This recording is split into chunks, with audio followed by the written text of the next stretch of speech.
ancient pear tree in Warwickshire, threatened by HS2, has made the shortlist for England's Tree of the Year competition.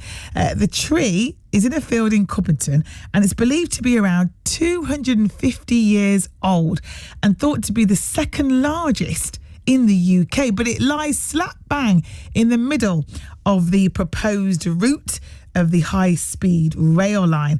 Well, our reporter Martin Winch has been out to the tree this afternoon with the chair of the Covington Action Group. Well, Peter, it's not a particularly pleasant day for a walk, but it's been a pleasant walk, actually, walking from Covington to this pear tree, and it's something that I guess you do fairly often. Yes, it's something that a lot of people from Covington do. It's very popular with dog walkers. It's 10 minutes out from the village, and as you can see, you're out in open country here. It's beautiful, isn't it? Even despite the weather. Despite the weather, yeah, we can still see across the Lem Valley, and due to the way that the land sort of rises and falls, you don't actually see the likes of Leamington either. No, just the tops of the tower block there, the residential block. And I have to say, on the approach to this pear tree, it does actually look quite magnificent at the moment, given that we're in autumn and the leaves are starting to go those brown and reds. It does stand out from the rest of the trees around here. Yeah, it's quite good this year. It's got its lovely autumn colours, and it stands out again in the spring when it's white with blossom. I presume we're too late for the pears this time of year, are we? I've been searching to see if there are any on there. I haven't found any yet. I wonder if someone's been along and filched them all, or if they've just fallen off, but I can't see on the ground either, so that's a mystery. But they make good jelly, yeah? They do. One of our members made some jelly a couple of years ago with them. So it's up against 9 other trees then for the coveted title of Tree of the Year for England. There's a couple of oaks in there as well, a couple of yews and a couple of limes as well. What do you think gives this tree, this pear tree, a fighting chance of winning?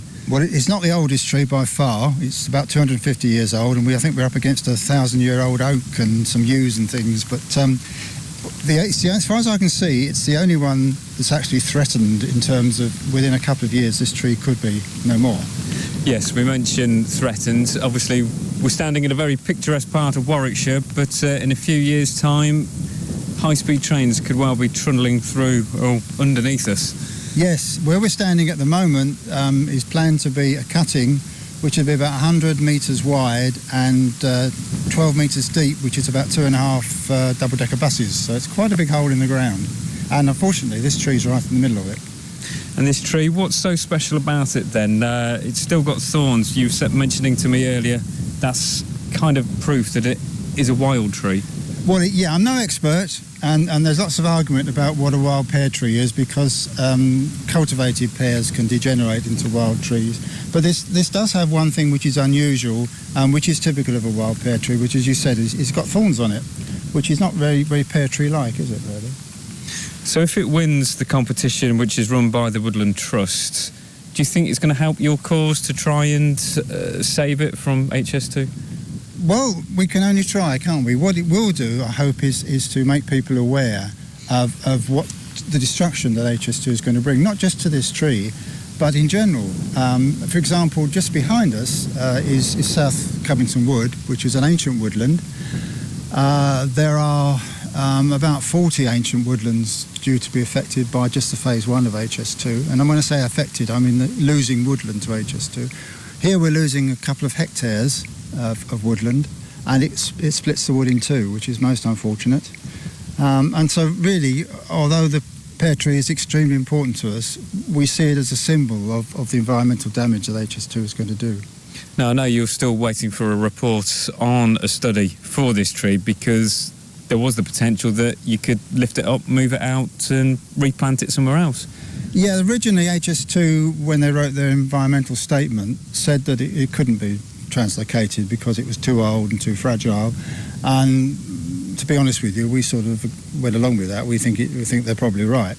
But a few months ago, a transport minister in a debate in the House of Commons, quite surprised to us, said that he was asking HS2 Limited to look at translocating the tree. So we're awaiting an expert report on translocating it. We'll just have to wait and see what they say. But as I say, I'm not holding out much hope for the fact that the tree can be saved.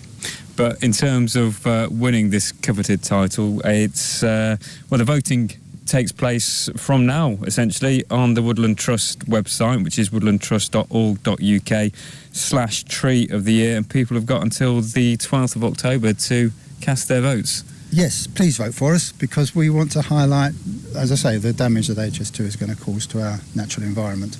I trust you've already cast your vote. Actually, I haven't, but I'll go back and do it now.